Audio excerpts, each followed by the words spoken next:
Hundreds of millions of years ago, the air was thinner, only about 15% oxygen. Yet somehow life crawled out of the oceans and took its first breath on land.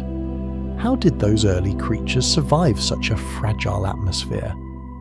Stay with us as we uncover this turning point in evolution. If you enjoy it, please like, subscribe and share, and tell us in the comments, could you have survived in that ancient air?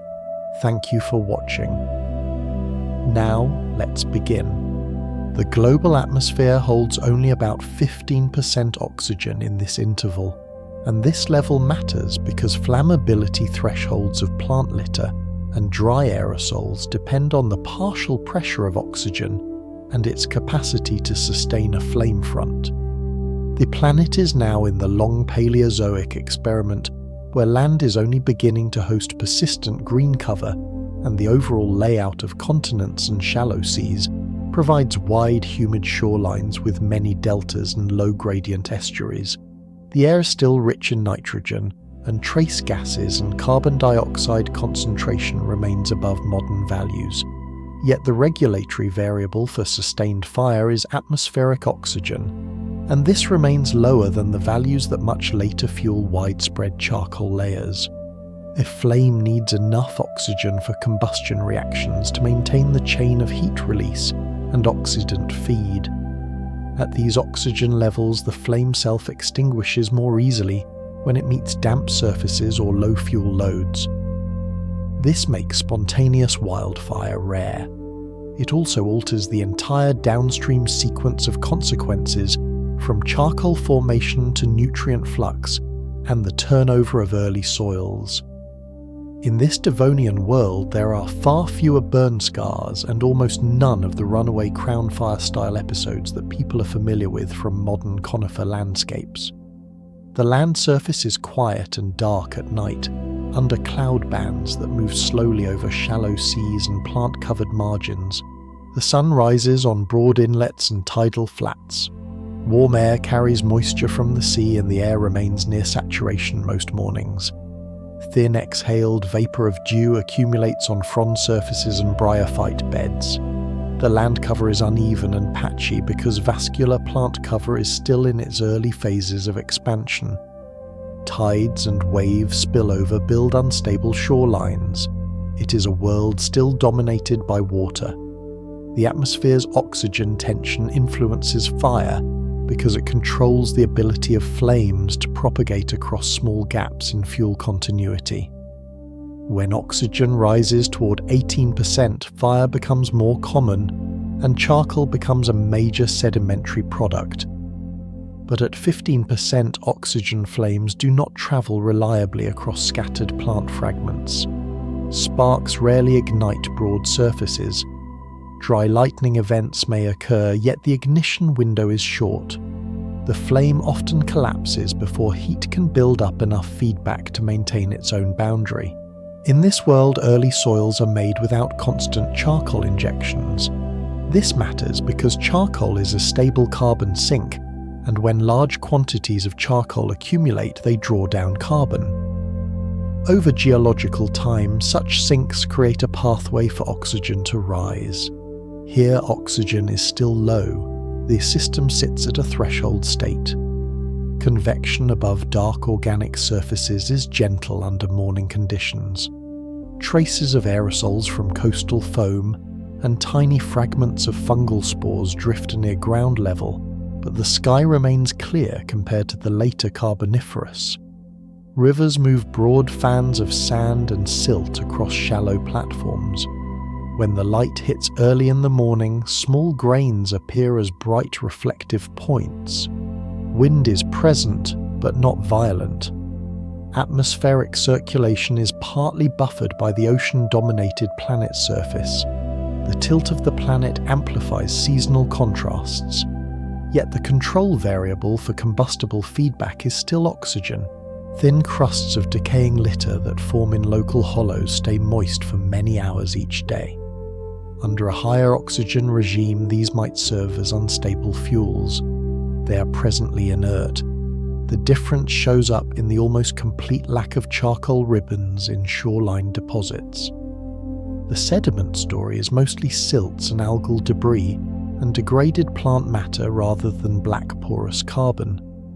Atmospheric oxygen, around 15%, forms the upper boundary of what this early continental biosphere can produce under these conditions. The reason is the interplay between carbon burial and plant growth and weathering. When plant expansion increases organic burial, it can raise oxygen over long geological spans. But plant expansion on land is not yet intense enough to steepen this curve. The planet is in the middle of this slow ratchet. Flammability stays muted. Early plant clades have rudimentary branching patterns and are still limited in vertical height. Their structural tissues vary in lignin content. Lignin is the complex polymer that resists decay and increases structural integrity. Later in the Paleozoic, when lignified stems accumulate across entire continents, fires can form a feedback that maintains a mosaic of burned and unburned patches. But here lignin is still developing. The mechanical support provided by lignin is present in some lineages, yet not to the extent that forests build tall trunks with thick crowns. In this Devonian world, light hits low surfaces. The air above the land stays at moderate humidity. Flammability responds to this. Thin early leaf litter layers remain hydrated, and this hydration by itself suppresses ignition. Combined with low oxygen, the fire regime is suppressed from both sides. These conditions influence arthropod colonization, even before arthropods fully explore land surfaces. Arthropods are sensitive to moisture because their outer shells or cuticles need to avoid desiccation. The atmosphere holds moderate carbon dioxide and a damp near-ground layer each morning, and this supports delicate transitions from water to land. The fire-free environment avoids sudden thermal stress and avoids widespread scorching of shorelines. The thin young litter contains nutrients that feed microbes that break down organic debris. These microbes operate without charcoal obstacles. The decomposition products move into immature soils that rest on sand and silt. Chemical gradients develop near rootlets. Minerals leached from weathered crust accumulate near the surface. This makes small nutrient-rich pockets that support small arthropod detritivorous. The absence of frequent fire means these small niches persist across longer times without being reset.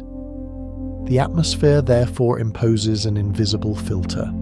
Only certain surface configurations persist. Open steppe style dry zones fade quickly because fine plant tissues do not store enough water to withstand sun without becoming brittle. But these brittle surfaces are not readily burned, they fragment. Then these fragments sink into damp depressions or are moved to the littoral margins by gentle wind. There they become food for microdecomposers. This is a stable equilibrium governed by oxygen level. This is the outermost layer of the world. The atmosphere decides the speed of burning, and thus the frequency of large-scale resets. And at 15% oxygen, the reset reflex is silent. No glow of a full fire line, no charcoal bed from continental conflagrations, only the slow accretion of plant-derived matter across unstable low deltas and shallow bays.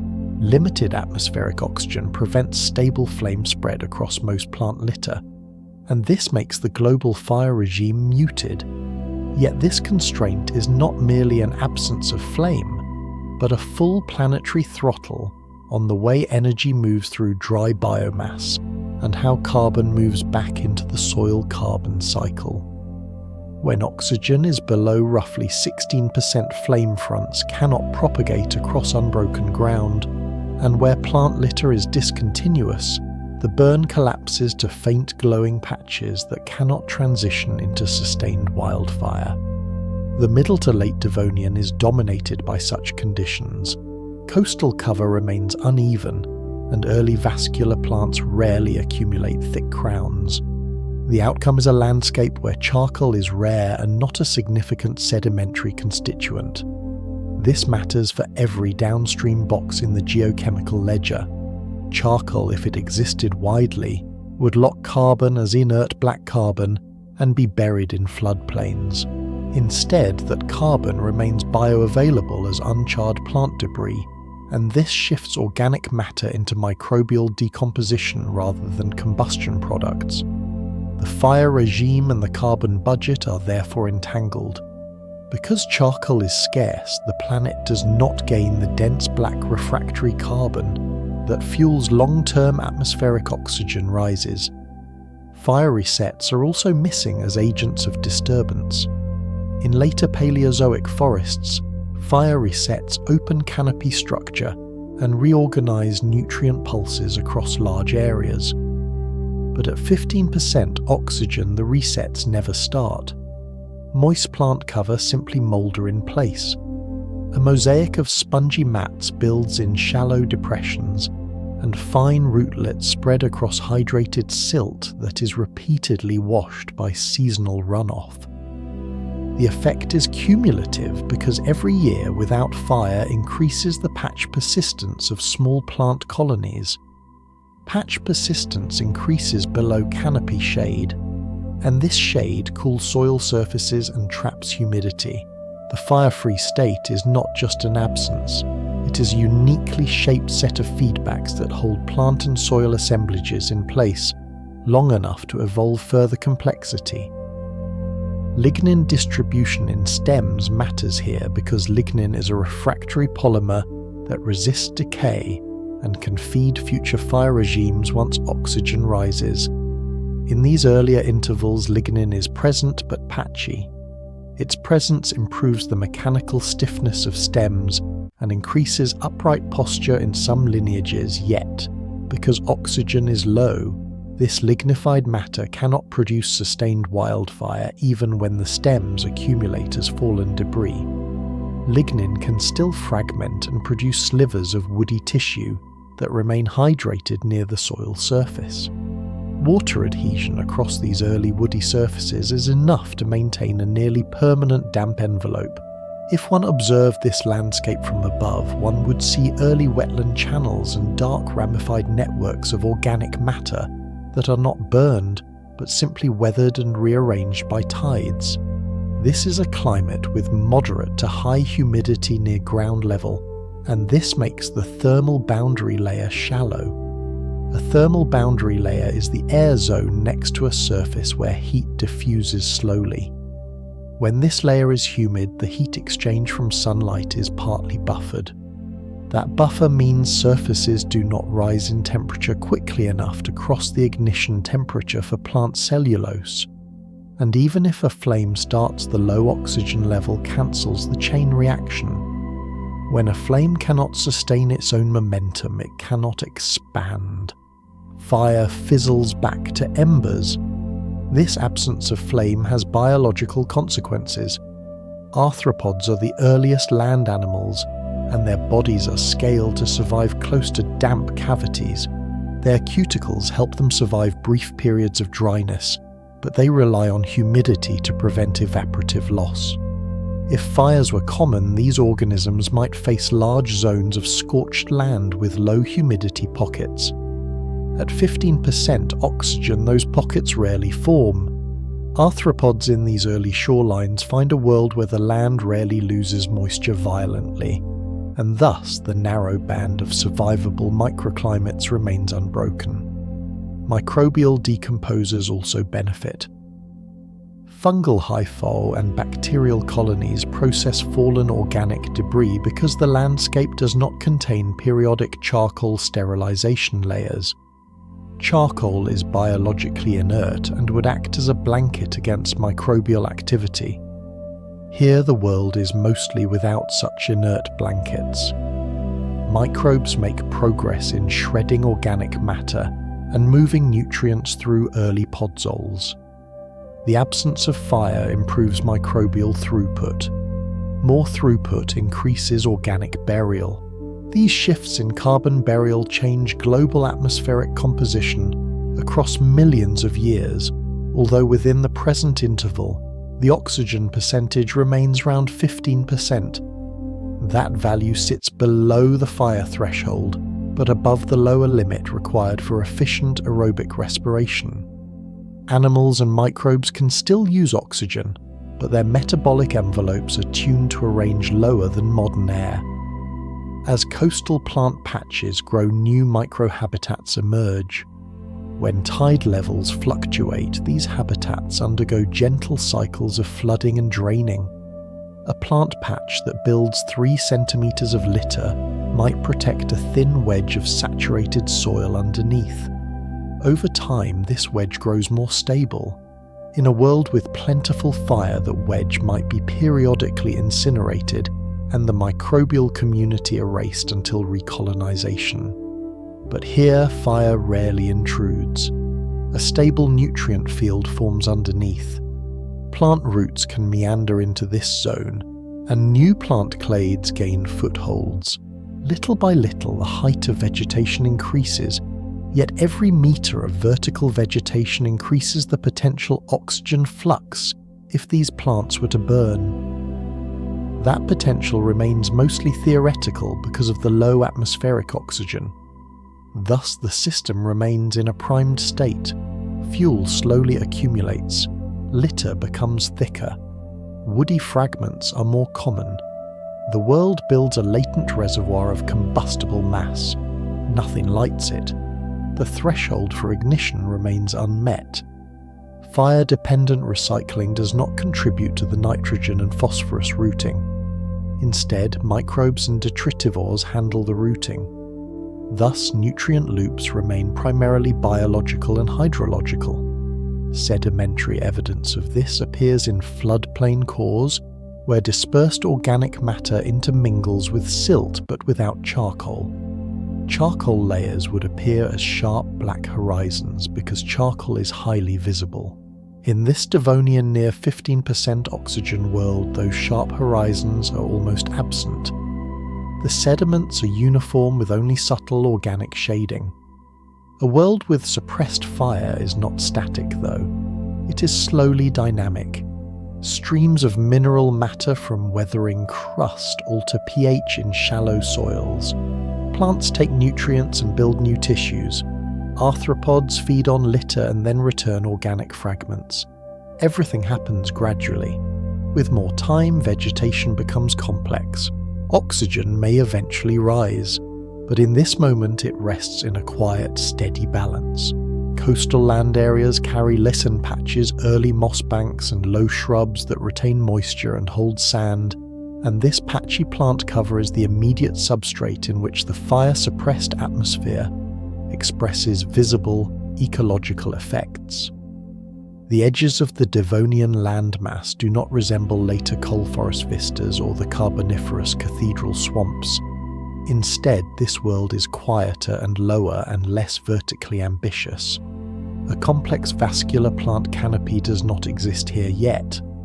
The scattered clusters of early vascular lineages only punctuate certain floodplain terraces and delta fingers. Clumps of early root-bearing stems take advantage of thin, organic, rich pockets that form where low relief allows water to accumulate without stripping away the youngest soil. These plants are pioneers. Their roots push into crumb-sized aggregates of mineral grains and half-decayed plant fragments. They do not form a continuous sward. Sunlight reaches the ground almost unchallenged. In this low-lying realm, the principal constraint on plant surface architectures is not just carbon dioxide or soil nutrients, but the physical durability of stems and the aerodynamic stress from coastal winds. With heights measured in only tens of centimeters, the aerodynamic drag is small. The air is slightly denser than modern air because the world ocean area is large, and dissolved salts have a long residence time, and the surface temperature influences density patterns of the lower atmosphere. The fine gas mixture flows across these patches and sinks into the folds between moss banks. Moisture lingers in these folds for many hours each day. These hours are enough for the photosynthetic machinery to generate energy that fuels cell division and height extension by small increments.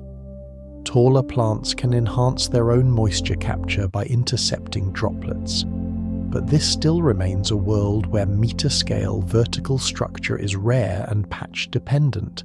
Litter from these short vascular plants and from non-vascular mats forms the first real protoforest floors. They are fragile.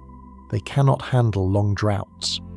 A run of dry, sunny days would ordinarily introduce a combustion hazard if oxygen were near modern levels. Here the hazard is muted. The 15% oxygen atmosphere prevents such patch die-off from sparking a flame that spreads. The patch remains dry but not incinerated. The dry period ends when a fog bank returns from the shallow sea. The fog beads on stems at dawn. Then capillary adhesion draws beads down the stem surfaces. Nutrients dissolve into these beads.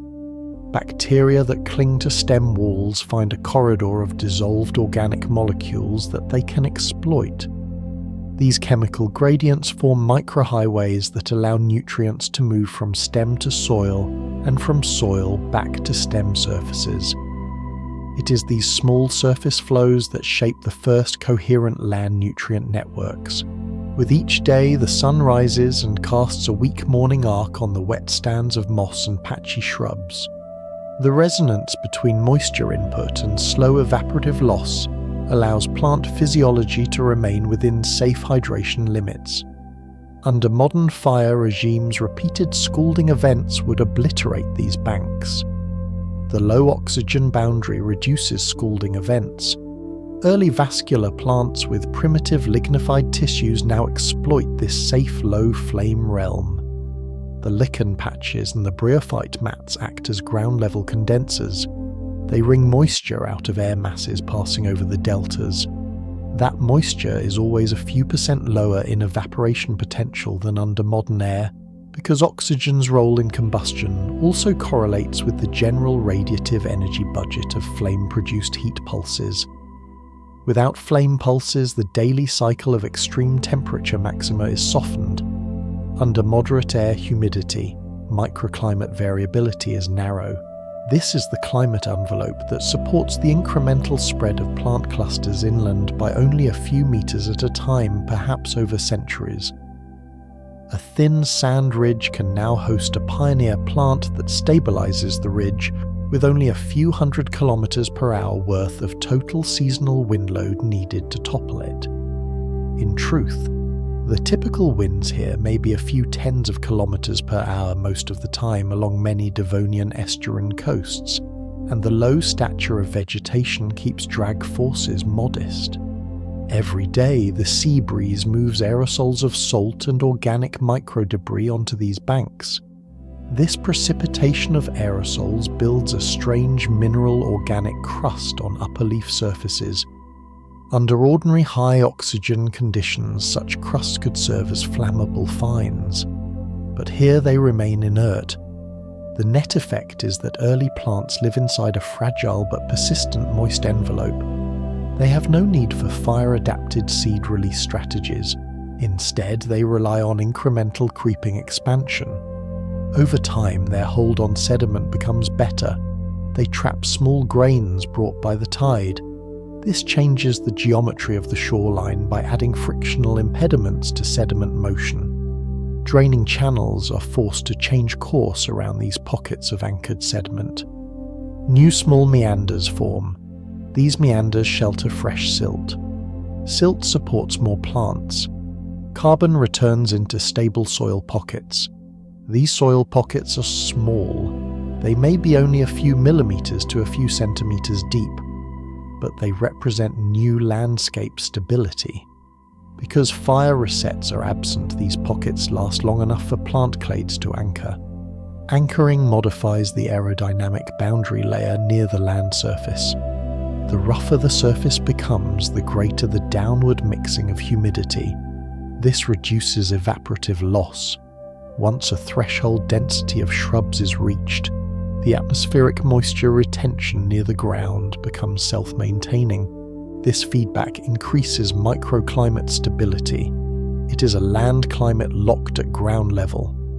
When oxygen eventually rises from 15% to later Paleozoic levels, fire will begin to invade this settled zone, but in this interval, it remains protected. Pollen and spore dispersal now increase the likelihood that adjacent new pockets will establish themselves. Each new foothold is a seedling-size gamble that roots will find and preserve water in the thin soils. Persistent water retention only needs two essential conditions: a supply of moisture and a relief from catastrophic resets. Oxygen below the fire threshold provides the second condition. Moisture supply comes from frequent marine air masses. Together, these forces bring about the first quasi-stable plant carpets on Earth. The carpets are patch-shaped, not continuous. Each patch is a secure sanctuary for microbes and detritivores. The seed for land animal habitation begins here, not in fire-driven mosaics, but in moisture-governed enclaves. And this narrow plant layer is the Ukrainian trench line for atmospheric oxygen feedback loops that will unfold in later chapters of Paleozoic time, even if this moment stays below the ignition cutoff. Sediment builds shallow bars, tidal flats, and ephemeral salt-fresh mixing margins in low-relief deltas. And this geomorphology forms the literal floor on which the first land carpets of mosses and small stems and fragile rooting systems can maintain continuity from tide to tide. These deltas are not the delta fans that will one day stack coal seam on coal seam.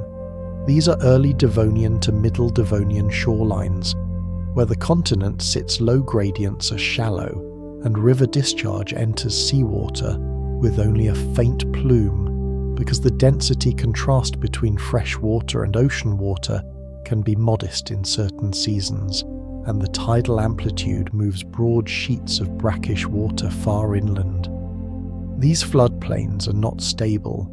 Channels bifurcate and rejoin. They cut into silt one day and backfill with sand a few months later. The primary fact is that this surface is always wet close to ground level. The 15% oxygen atmosphere is the context, but the surface substrate is the stage. Without a stable substrate, nothing can colonize. When a river enters the marginal sea, it slows, and the coarse fraction of sediment is dropped earliest building bars that push seaward. These bars change the turbulence regime around the distributary mouths. Turbulence breaks into small vortices, and those vortices deposit silt at lee positions. In modern fire-prone deltas, these bars can become vegetated yet continuously burned, resetting the early succession. Here no fire resets. This difference makes the bars last longer as semi-vegetated islands. The water level shifts with tides and with storm surges. Storm surges are less violent here than on later forested coasts, because the aerodynamic drag of low plants does not increase wave setup. Air masses above these deltas still carry moisture toward land each night. When the tide goes out in the early morning, it leaves wet streaks across shallow bars. Each streak is a microclimate.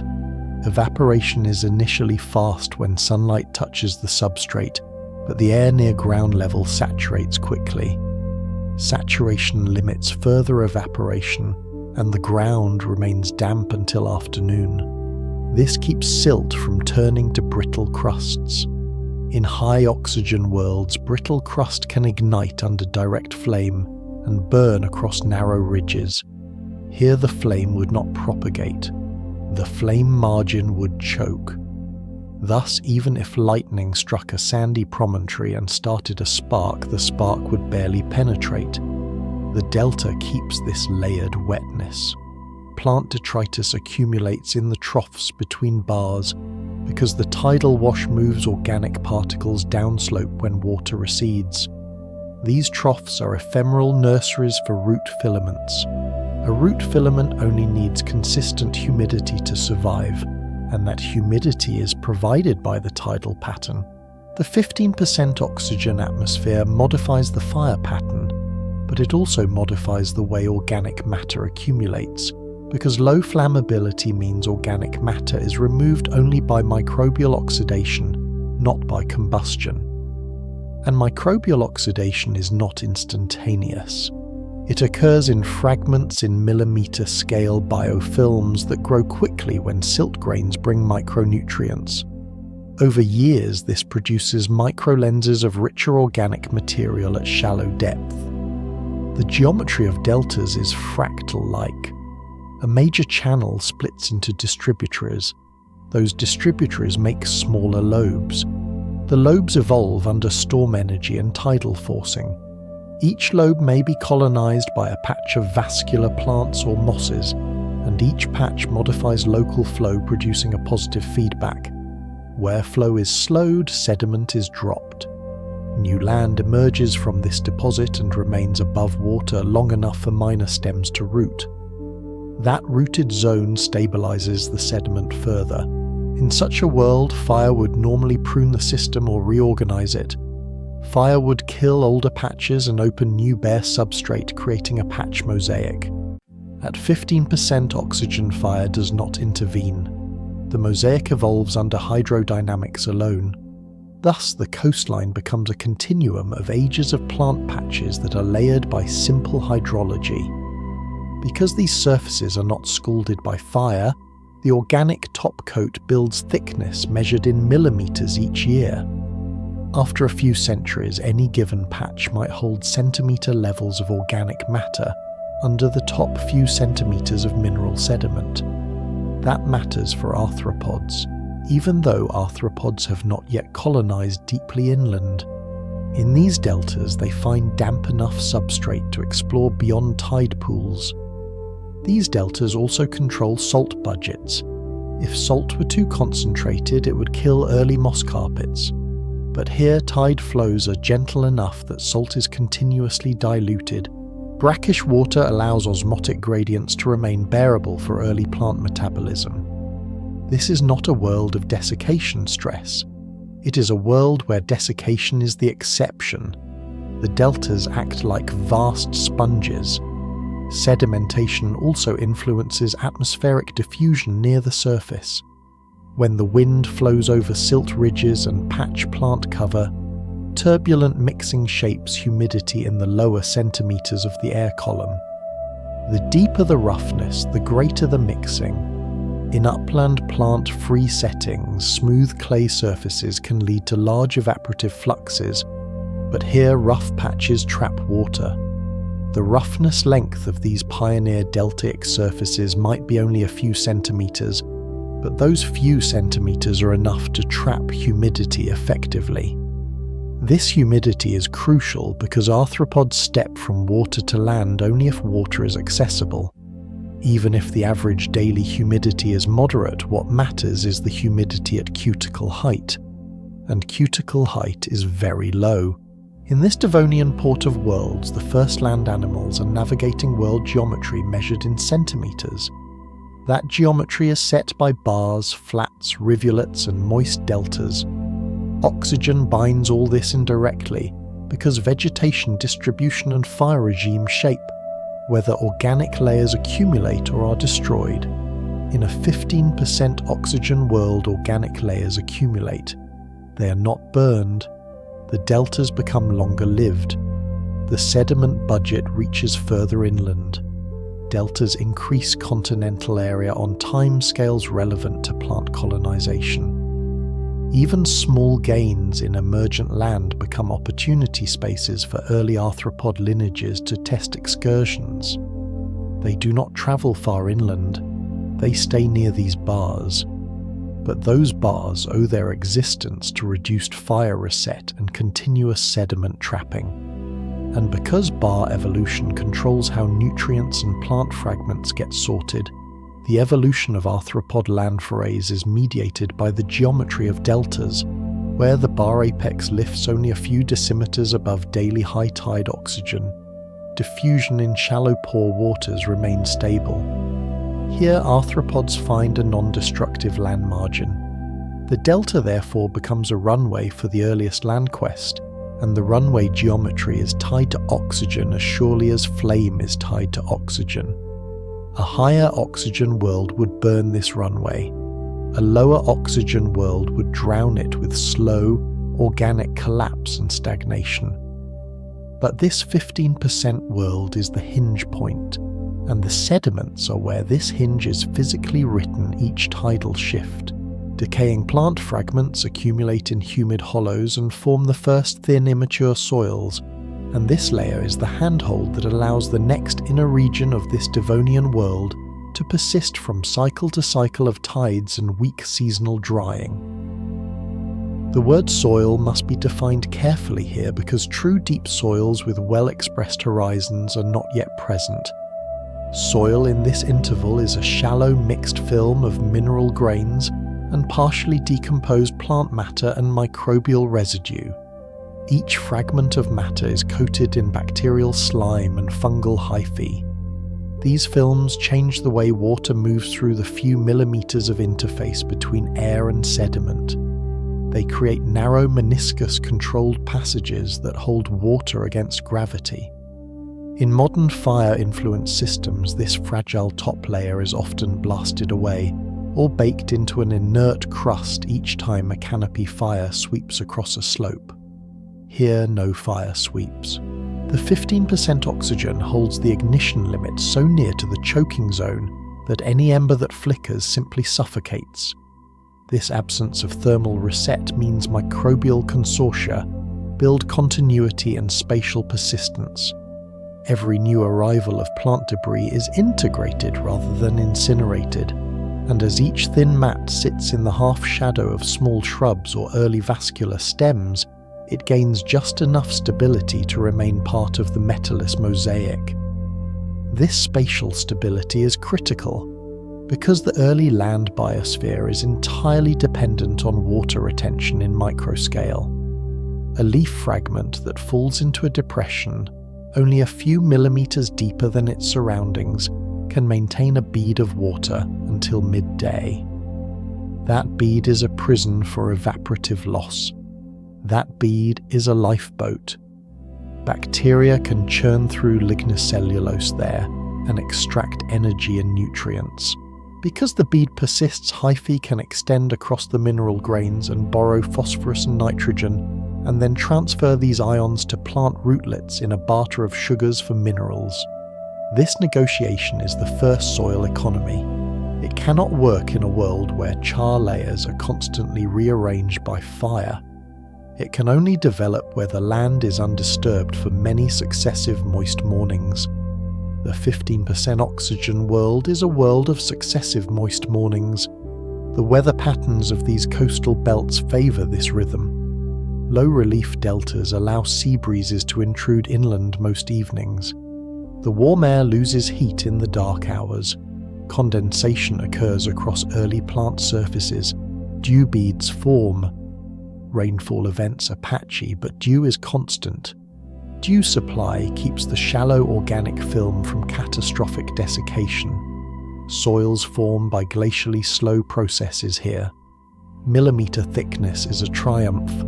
Centimeter thickness might take centuries, but time is abundant. This is pre-coal age Earth. Evolution moves in large strokes, yet soil building must work at small strokes. The interplay between sediment import by distributaries and fine organic retention by plant carpets defines whether a patch becomes a seed bank or a transient scoured patch. Each tide cycle brings a ration of mineral particles. Those particles are raked into tiny depressions by the weak currents of ebb flow. Then microbial life attaches and glues them. Over days, a faint crust forms. Into this crust, rootlets descend. Plant roots do not need depth yet. They only need contact with moisture. The soil film is enough.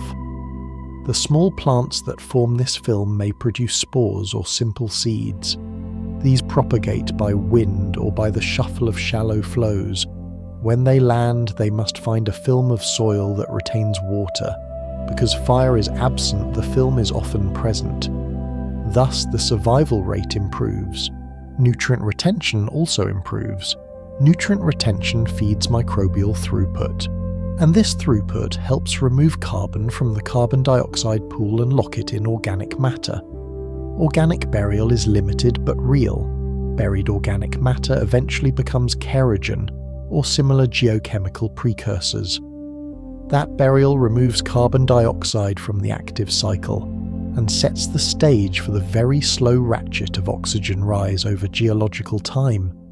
But that rise has not happened yet. It is the future. This moment sits near 15% oxygen. It is the hinge that will eventually open into later Paleozoic flame-driven mosaics. But for now, the hinge is locked. In this world, the microbial actors are the keystones of early soil. Bacteria and fungi use extracellular enzymes to degrade plant polymers. They work best in moist conditions. Fire sting sterilization is absent, so microbial species portfolios are not reset wholesale. Instead, new patches inherit old microbial communities each day. These communities learn to navigate the mineral to organic interface. They produce ligands that dissolve mineral particles and free phosphorus and iron. Plants absorb these nutrients. Arthropods on the fringe soon absorb these nutrients indirectly by eating fragments of plants or microbial films. This entire system takes extraordinary patience because each feedback loop is slow. Early soils improve water retention, and improved water retention allows more organic infiltration down into the substrate. These interactions allow patch thickness to grow by fractions of a millimeter. But after many centuries, the millimeters sum. At some points near certain vegetated ridges, the organic layer may reach depths of 20 millimeters or 30 millimeters. That depth is enough to create micro-veils in which even small land animals might find refuge from direct sunlight. Tiny depressions might hold cold air at dawn. This affects the thermal amplitude that the land must overcome to dry soils. Less thermal amplitude yields narrower evaporation peaks. Narrower peaks yield longer hydrate periods. And all of these micro-interactions feed back to maintain the soil as soil rather than dust. If this world had higher oxygen and fire events recurred, then new soil formation would slow because fire would oxidize large masses of organic matter at once and reset nutrient fields. Instead, here nutrient retention remains progressive. The shallow soils persist long enough for early plant communities to elaborate on vascular organization. When their stiffness increases and woody parts degrade slower, the soil receives more refractory organic matter. The soil then becomes a two-layered composite, a top layer of living plant surfaces and a sub-layer of fixed organic silt composites. This composite is the first robust template from which land animal life can glean a moist contact zone, even when a tide is hours away. This is the floor of the early land margin. This is the layer where arthropods will soon place their tentative steps. This is the scaffold on which sensory systems will soon learn humidity gradients. The film of soil is thin, yet it is stable, and it is this stability that marks the beginning of interior land as something more than just wet sand. The waxy outer cuticle limits water loss, yet it constrains gas exchange on land, and this duality defines the first arthropod constraint that has to solve both the desiccation problem and the oxygen diffusion problem in a world where atmospheric oxygen is about 15% and never sufficient to support reliable flame spread. The cuticle is a chitin-based composite. Chitin is a long-chain polymer that lends stiffness, but stiffness alone does not solve water loss. The protection that matters here is the wax overlay. The wax overlay is thin, but those microns of lipid material block evaporative flux and allow the internal fluids of an arthropod to remain in a stable range. In aquatic environments, diffusion happens across moist gill structures, and buoyancy supports soft parts. On land, buoyancy is absent. A small arthropod must bear its own weight and keep internal moisture from evaporating away. The wax cuticle is the only plausible solution in this stage of the Devonian. because the atmospheric humidity is high only in short cycles each night and early morning. The early soil films described in the previous region trap a lens of moisture across millimeters of mineral framework, but the air column a centimeter above is not continuously saturated. This means that any arthropod creeping across the soil surface steps between pockets of humidity, not across a continuous wet blanket. Under modern oxygen regimes, fire removes this humidity trap with periodic scalding pulses, but in this 15% oxygen world there is no fire reset. Thus, the wax barrier solves the desiccation risk, but introduces a new barrier. The wax blocks gas exchange. Gas exchange is needed for aerobic respiration. Arthropods carry a tracheal system composed of hollow tubes that branch repeatedly. Oxygen has to diffuse into those tubes and then down those branches into internal tissues, but diffusion of oxygen through the wax outer layer is slow. In water, the diffusion pathway is different because the gas dissolves and moves through a hydrated membrane. On land, a new geometry emerges. Spiracles, which are openings in the cuticle, are the only safe portals where diffusion can occur. Spiracles can open and close. Opening the spiracle admits oxygen, but also risks evaporative water loss. Closing the spiracle protects water, but cuts off oxygen. This trade-off sets the mechanical tempo of early land exploration by arthropods. An arthropod cannot simply remain on the surface in heated sunlight with its spiracles wide open. In this 15% oxygen environment, the diffusion gradient is weaker than it would be in a 21% oxygen world. So the arthropod has to maintain a fine rhythm of opening and closing, and the safest times to open are when the near-surface humidity is highest. These safe times happen at dawn and dusk and at night. In pre-dawn darkness, the temperature difference between the soil surface and the air above is minimal. Dew accumulates. Dew creates a thin, saturated zone. This is when arthropods can roam slightly more confidently, because the evaporation risk is buffered by that saturated boundary. As sunlight increases, the surface warms, humidity decreases, and evaporation risk rises. Spiracles close more often. Movement slows. The animal must retreat to a depression or to a moss patch where water retention is strong. The wax cuticle flows through this entire logic.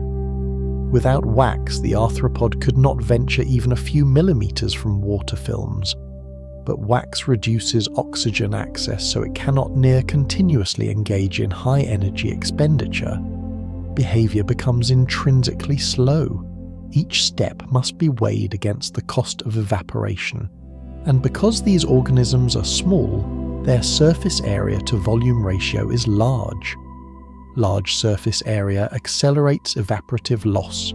Thus, the wax cuticle is the keystone that allows these animals to treat the land as a possible but temporary extension of the water margin. The cuticle also shapes shape. To reduce evaporative surface area, an arthropod may favour compact geometries or minimise exposed body angles that increase convective drying. The world in which these animals crawl is full of tiny obstacles. Soil grains are boulders to them. Fragments of vascular stems become ridges. Fungal threads are ropes spanning those ridges. In a world with higher oxygen, such ridges might be charred periodically and the surfaces hardened. Here they remain soft and damp. The physical softness of this terrain reduces mechanical abrasion of the cuticle. Abrasion is critical because if the cuticle is breached even by a small tear, the wax layer can fail locally and evaporation skyrockets. So the arthropod lives in a quiet mechanical world. No fire sterilizes, no thermal pulses warp the surface, low wind load, patchy humidity, a substrate of fine silt organic composite. The wax cuticle is strong enough to allow lateral crawling between these moss banks, but the wax cuticle is not invulnerable. Under midday dryness, the animal must retreat. Because of the suppressed fire regime, the dark surfaces absorb sunlight, yet the humidity near ground level remains trapped long enough for a daily window of activity. This daily window is the key. Movement depends on humidity thresholds. Some Devonian lineages develop thicker wax layers. Thicker wax reduces evaporative loss further, but further reduces oxygen diffusion. The spiral continues. An animal with a thicker barrier gets less oxygen, but can survive dehydrating episodes longer. An animal with a thinner barrier gains more oxygen but risks drying too fast. The 15% oxygen context does not just suppress fire at the macroscale. It also indirectly shapes respiration by this diffusion trade-off. Had oxygen been 20%, spiracles could open shorter intervals and still meet metabolic needs. At 15% oxygen, the intervals must be longer, or the spiracular aperture must be wider. But wider means more evaporative risk. The animal is constantly in a dynamic equilibrium. The solution is behavioral. They select microhabitats to manipulate humidity externally, rather than trying to perfect cuticle composition internally. The soil film and the moss carpets create micro-humid zones, and these zones serve as external lungs.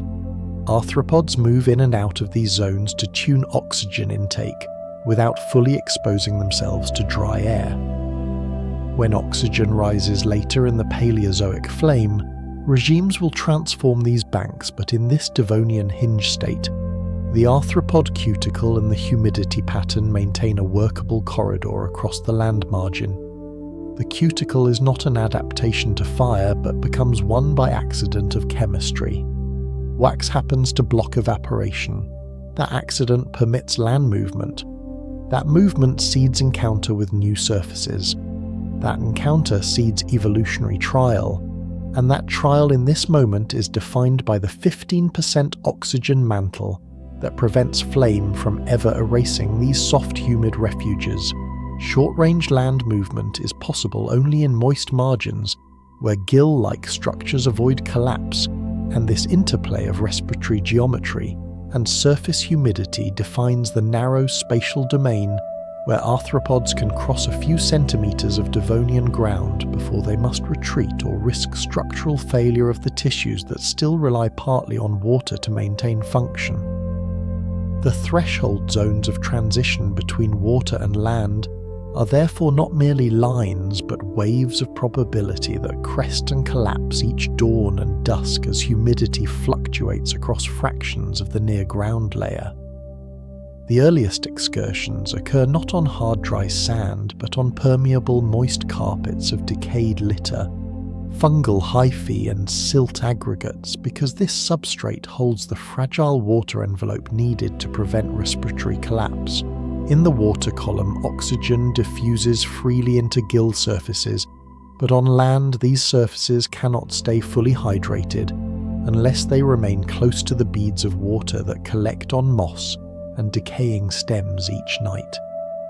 Spiracles and cuticle represent one evolutionary path, but many early arthropod lineages still rely on a hybrid geometry, partly internal diffusion and partly peripheral moisture films.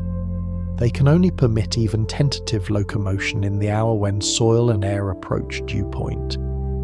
A small drop of dew bridging two soil grains can maintain a microlens thick enough to supply external hydration for gill-like structures, but only for seconds or minutes before that lens breaks. Thus, each step becomes a probabilistic movement across transient hydration platforms. The 15% oxygen air above these films is not rich enough to allow quick aerobic compensation if dew nets break prematurely, so the animals must time their locomotion precisely. The suppression of fire is essential here because fire pulses would sterilize and boil away these tiny hydration points, leaving only dead crusts that would collapse under the weight of even a light arthropod. Without fire, dew collects predictably night after night, and the reliability of nightly saturation makes a stable seasonal pattern that arthropods can exploit. The soft deltas are not merely quiet coastlines, but conveyor belts of ephemeral hydration. Each ebb tide leaves thin rivulets of brackish water that film over the top millimeters of sediment. The film evaporates by mid-morning, but in the dawn phase it is the de facto walkway. The animals cross a few centimeters of land surface before this walkway collapses into isolated globules. These globules may accumulate in shallow depressions where the slope bends and creates a catchment less than 1 millimeter deep. In such a depression, the surface tension of water can supply hours of moisture to a resting arthropod, but the animal must also obtain oxygen. Spiracles cannot remain closed for hours. Thus, small periodic openings occur to admit oxygen and vent carbon dioxide. Those periodic openings must be timed with proximity to water sources. If an animal opens its spiracles in dry air, the moisture plume inside the body will evaporate instantly, and the animal will lose water faster than it can replace it. So a behavioral algorithm emerges where arthropods test the humidity by contact sensors before opening spiracles. If the surface is too dry, they stay sealed, and if they remain sealed too long, they suffocate. The only safe path is movement in zones where the dew film is sufficiently thick. The 15% oxygen threshold is also significant for energy budgets. In higher oxygen atmospheres, arthropods could generate more intense bursts of muscle-powered movement on land, because they could drive aerobic respiration at a faster rate. At 15% oxygen, the aerobic ceiling is lower, forcing slow movement and short steps. The animals spend most of the day not moving but resting in small refuges. Those refuges are not random. They tend to be at the edges of moss carpets, because the moss traps humidity best. The moss also prevents direct wind access to the soil film, so the humidity boundary layer inside a moss stand is thicker than the boundary layer above open sandy flats. Early arthropods detect the physical texture of moss because moss forms a spongy substrate with microtubes that often hold water. Those water-filled microtubes become the external support for breathing. Thus, locomotion is not only horizontal travel, but also vertical navigation within the fibers of moss. Inside a moss tuft, the local atmosphere may be near saturated for minutes longer than outside, and this buys extra time to open spiracles. But the moss is fragile. A large disturbance could break the tuft. Fire would be such a disturbance in later epochs. But here fire is absent, so the moss tuft persists. The absence of fire also changes the selective landscape. No fire means no evolutionary pressure to develop ash-resistant eggs or flame-resistant shelters. Instead, selection favors sensing saturation gradients. Antennae and tactile organs must detect humidity differences of a few percentage points. The difference between 90% humidity and 80% humidity is life or death.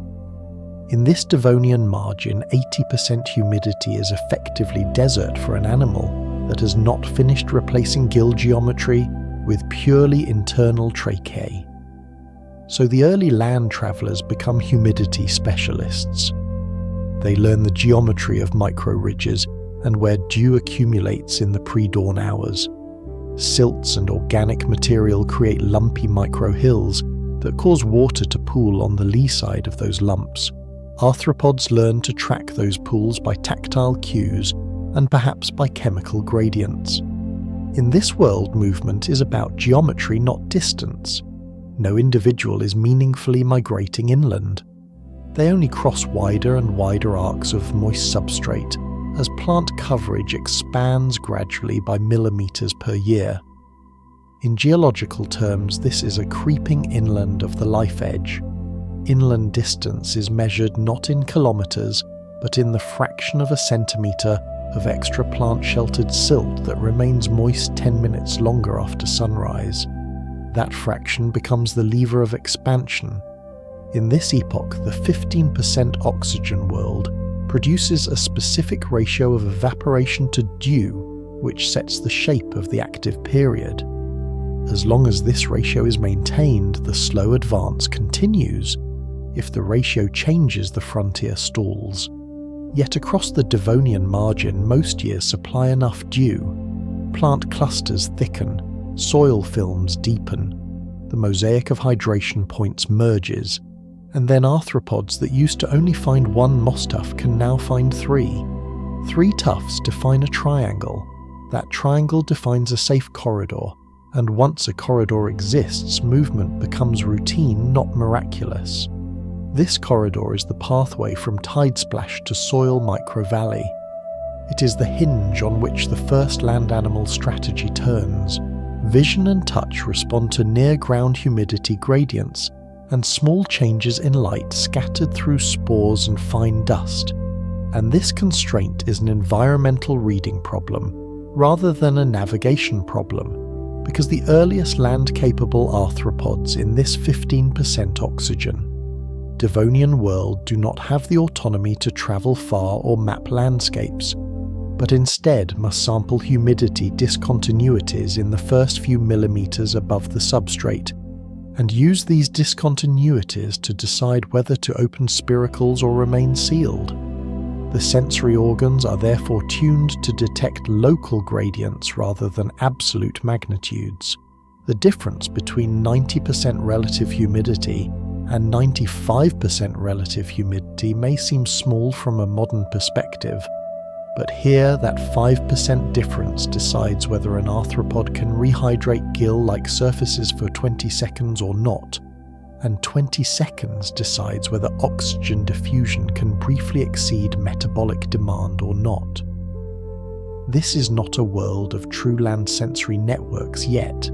It is a world of primitive filters, where humidity is the solvent spores, and dust are the signals. Roughness length defines the viable channel. Depth and light scattering is the easiest way for an arthropod to know whether it is still inside the boundary layer or not. The geometry of the boundary layer is shallow. In some hours of the pre-dawn calm, it might only be 1 or 2 millimeters thick. Within that narrow band, the spores and dust motes scatter incoming twilight at intensity patterns that differ from the light patterns only 1 centimeter above. A shift in scattering indicates a shift in humidity. The arthropod only needs to know whether it is above or below the safe layer. Below the safe layer, the humidity remains high enough to allow a spiracle to open briefly. Above the safe layer, the humidity falls too fast.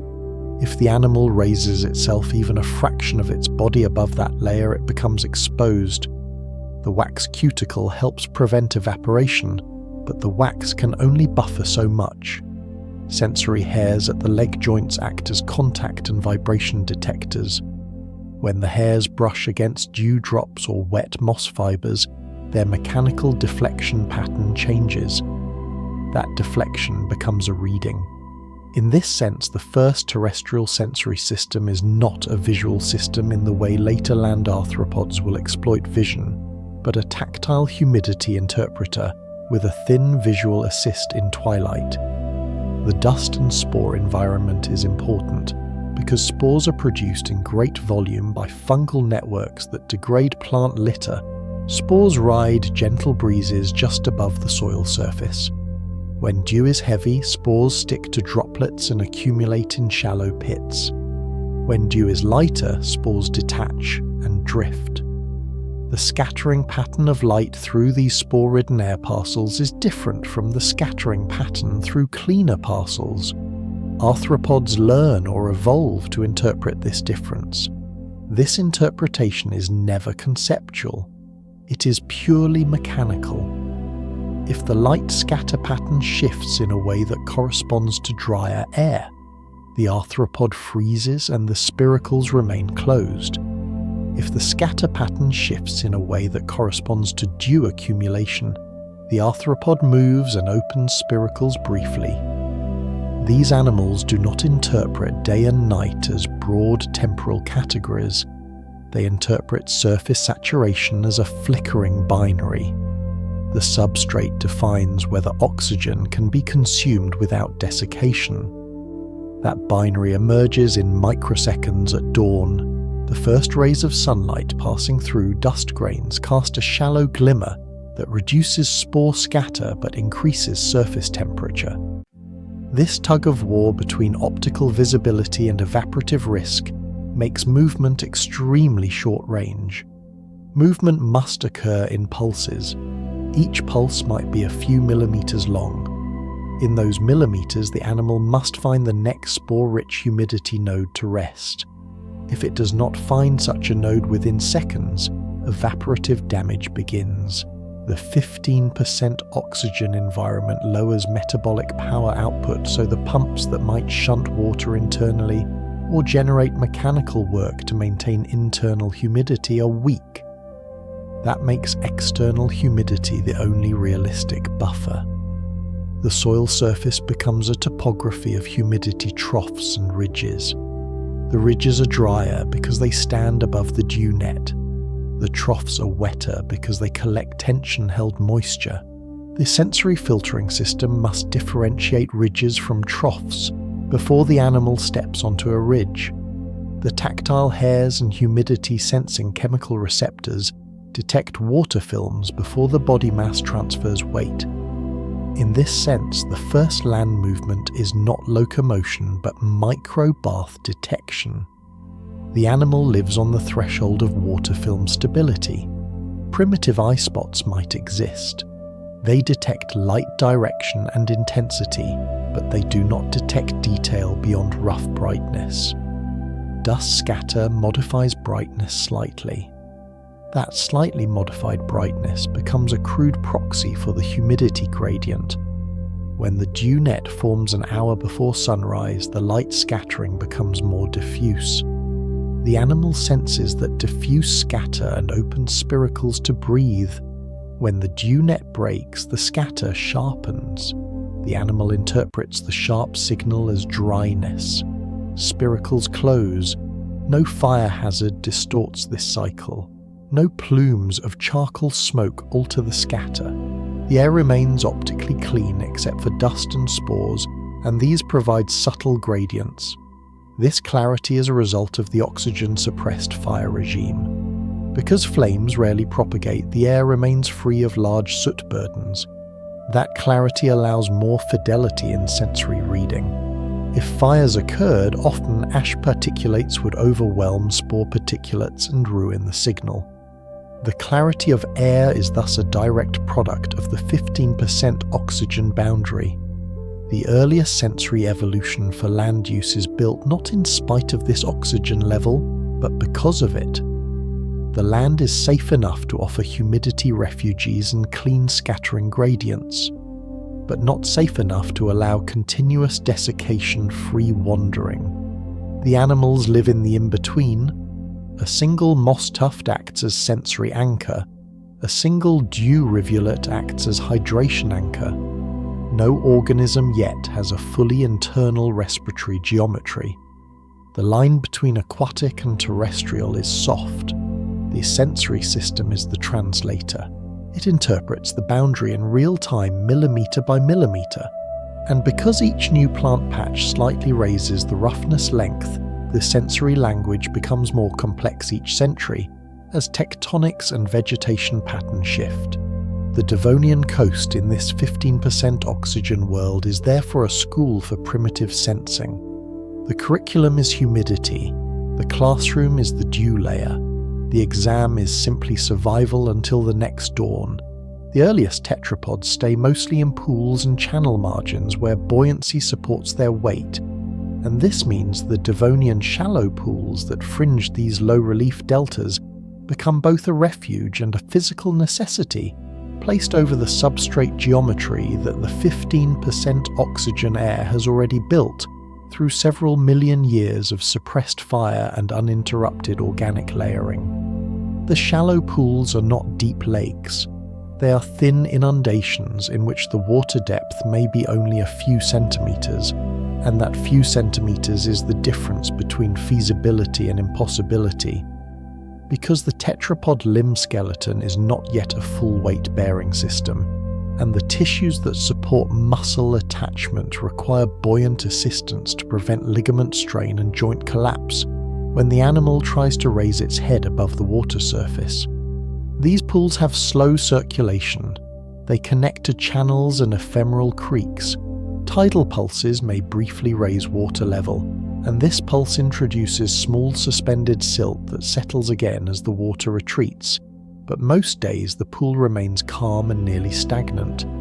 Stagnation here is not entirely negative, because in the absence of charcoal loading from fire, these waters remain optically clearer than modern still waters under heavy wildfire aerosol loading. The clarity allows sunlight to reach the bottom, raising temperature slightly and allowing enough oxygen to dissolve into the water column for the tetrapod to use when it rests. But the air above is 15% oxygen, and the diffusion gradient from air to water is still large enough that the water column can retain moderate dissolved oxygen near dawn, particularly where dew drips directly from moss and vascular patches at pool margin and injects small pulses of oxygenated droplets. The tetrapod, with its still hybridized respiratory geometry, can use both water and air, but cannot use air for prolonged weight bearing, because its ribs and limb girdles are not yet capable of sustaining prolonged gravity loads without buoyant counterforce. The pectoral girdle in many early Devonian tetrapods is a transitional structure still partly anchored to cranial bones. The pelvic girdle is not yet connected to a strong sacrum in a way that allows force transmission into land substrates. Thus these animals must keep most of their weight in water. Only the snout might breach the surface for air, but only momentarily during oxygen-demanding intervals. The pool margin becomes a pivot line. An individual can approach the land margin, but only if its chest is still partly in water. A gentle slope only a few degrees allows the tetrapod to explore the first millimeters of land, while buoyancy continues to support its torso. In this geometry, the animal's sensory apparatus samples humidity above the pool as a new variable. It does not yet rely on the dew-governed humidity corridor. Instead, it measures saturation in the thin meniscus that clings to the marginal sediment. The difference between water and land is experienced as a pressure change or as a slight muscular strain when the chest lifts a fraction. At this moment, the animal can open its air-breathing pathways and draw a few breaths before returning its snout to the top millimeter of water surface. The 15% oxygen air is enough to support aerobiosis, but only if the tetrapod is not forced to hold its chest above water for long. The earliest tetrapods are not yet walkers. They are swimmers that occasionally lever their heads into air. The shallow pools are the bridge for this behaviour. Because fire is almost absent, the vegetation around these pools is not charred or periodically scoured. The plants remain alive and spongy. Their stems intercept dew and drip small bubbles of oxygenated water into the pool margin. Those bubbles rise as microspheres. The tetrapod senses these as pockets where oxygenation is slightly above baseline. It may hover near such pockets to breathe from water rather than air. The amphibious strategy is opportunistic and incomplete.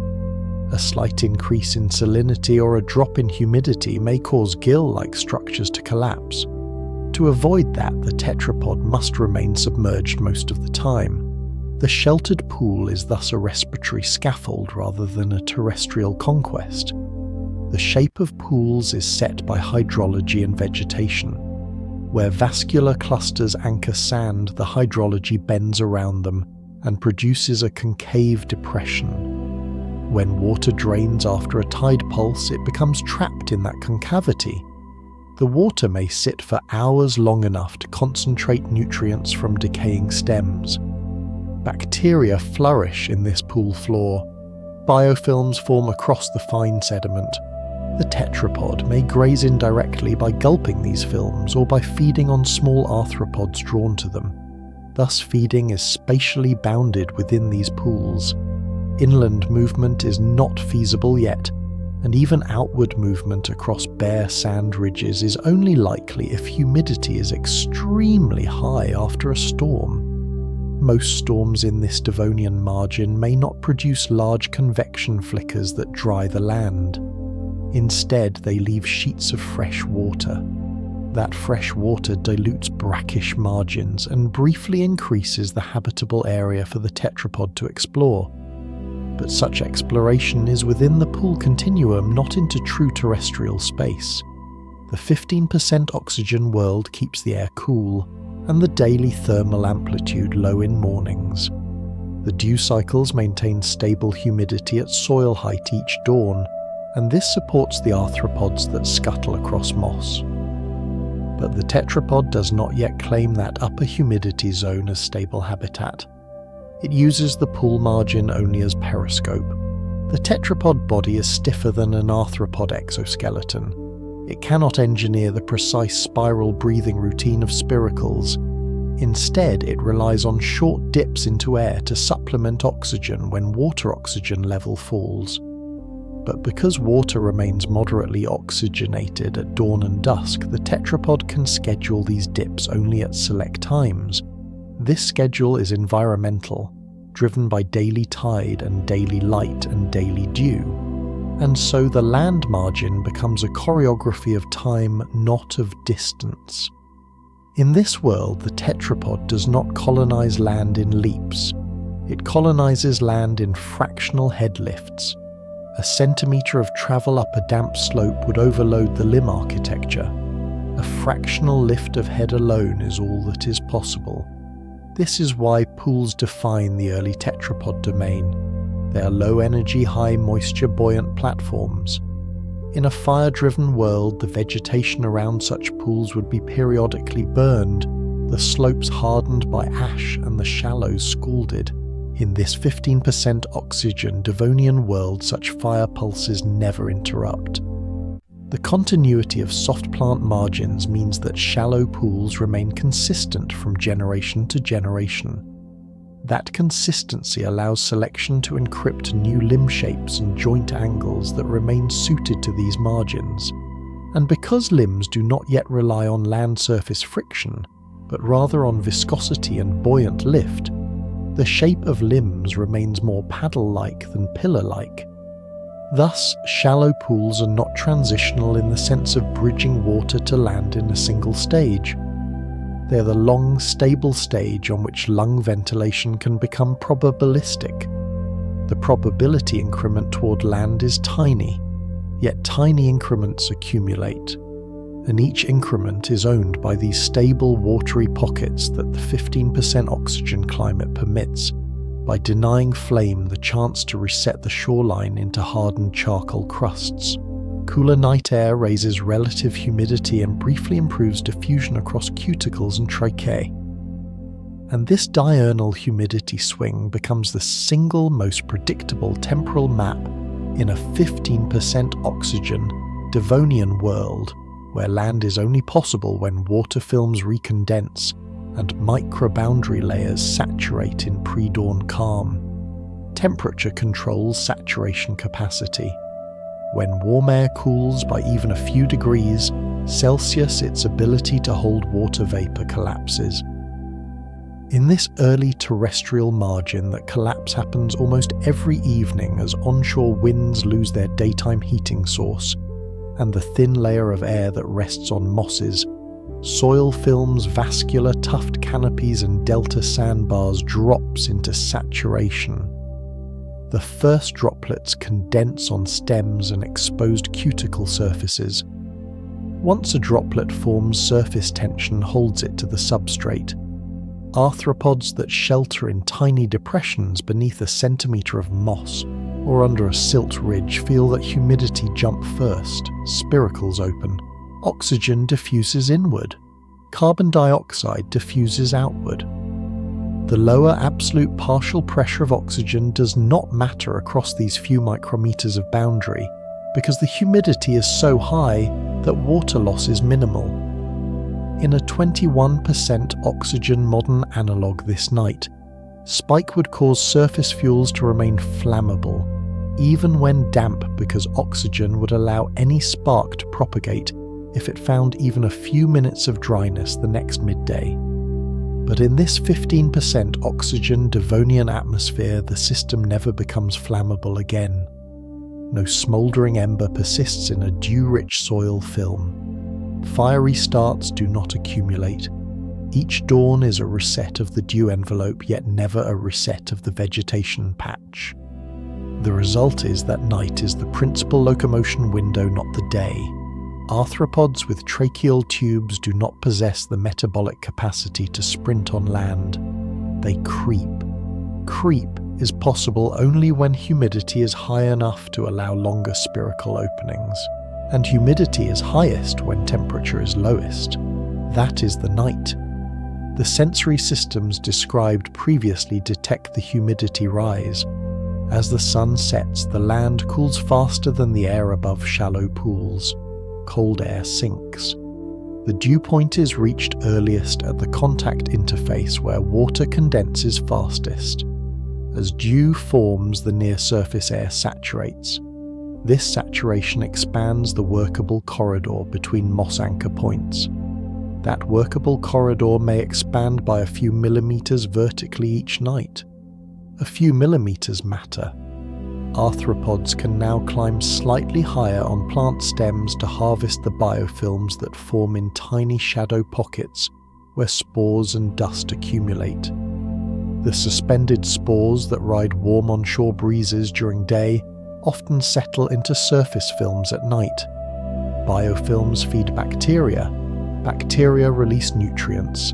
Arthropods feed on bacteria and decaying fragments. This is a granular nutrient ladder, and night is the only rung where the ladder is safe. The tetrapods in shallow pools also depend on this night humidity arc. At night, the oxygen dissolved in surface waters may increase slightly, because cooler water dissolves more oxygen. That oxygen dissolves partly from air contact because cooler water has a steeper solubility gradient. Tetrapods that rise to the surface at night find that surface water fraction slightly richer in oxygen. The lungs they deploy for brief snout lifts into air at night find a near-saturated environment around the head, because dew-laced air holds enough moisture to protect delicate membranes from full desiccation. This synergy between cooler air, higher solubility, and high humidity is the only zone where air-breathing tests can occur without catastrophic water loss. In a higher oxygen world, daytime could support partial air breathing because diffusion is stronger, and humidity does not need to be maximized. But at 15% oxygen, diffusion across the air-water interface is near the lower threshold needed for aerobic compliance. Night is the only safe time to spider walk across moss and test gill-like lobe musculature in pool shallows. The absence of fire is again essential. Fire in a damp morning world might erupt in midday dryness if oxygen were higher and plant litter dried fully. But here that dryness never crosses the ignition threshold. The substrates remain safe for the next night. No charcoal band interrupts the dew cycle. The 5 key hours of diurnal transition define the biospheric clock pre-dawn, dawn early morning, midday dusk. Only 2 of these 5 are workable for land activity in this world, pre-dawn and dusk to early night. All arthropods and early tetrapods implicitly synchronize with this schedule, not because they have circadian clocks in the modern sense, but because survival is literally a function of dew. The dew envelope is the respiratory margin. Sensory cues amplify as darkness falls. Dust scatter drops. Light becomes a low-angle diffuse field. Moss surfaces become glossy. This glossiness triggers movement. Spiracles open. Oxygen uptake pulses. Arthropods travel a few millimeters to feed. Early tetrapods rise slightly in shallow pools to test air. When morning arrives, sunlight evaporates the surface water films. The evaporation boundary climbs. The humidity trough becomes drier, spiracles close, movement stops, the animal seeks refuge under litter. The dew signal is absent by mid-morning. The signal returns only when evening cools the planet's surface again. The seasonality of this cycle matters. In warm seasons, when night temperatures stay high, the dew point may not be reached.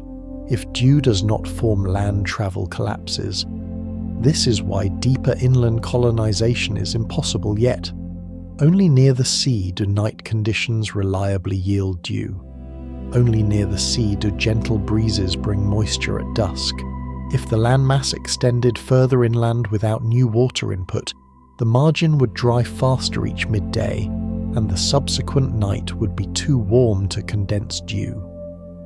Oxygen alone would not be enough to protect water loss, and because 15% oxygen is not enough to allow long-duration, open spiracle operation in dry conditions, the organism would suffocate if it kept spiracles closed too long, or desiccate if it left them open too long. The optimum is only found near deltas and coastal flats. The landscape is thus partitioned by dew frequency. Each square meter of terrain can be mapped by frequency of nightly saturation.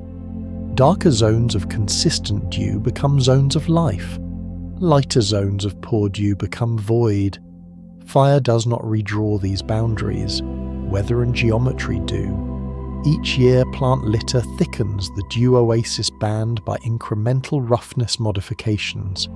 Each season, the refugia expand by sub-centimeter increments. The animals do not know this in abstract terms, but they move because humidity instructs them. In later Paleozoic worlds, daytime might become viable, and fire will become ecology's own sculptor of patches. But in this early Devonian hinge night, humidity is the sculptor. Night humidity controls oxygen diffusion efficiency. Night humidity is the frontier line. Night humidity is the only door that opens land for a few minutes each day. And because flame is absent, that door never burns down. It simply waits for oxygen to rise further. Pronounced rainfall pulses drive brief windows when surface moisture allows egg masses and early juveniles to survive near land edges. And this rainfall forcing does not function like a tropical monsoon in later ages, but more like a slow envelope of storm-fed humidity that surges along the Devonian coastal band in patterns that depend on shoreline geometry and seasonal wind regimes that cross shallow seaways. Eggs are fragile because their membranes cannot withstand evaporative flux unless the humidity barrier remains above a narrow threshold, and this threshold is achieved only when the rain pulse recharges surface water to the point where silt pockets remain wet beyond dawn and into midday.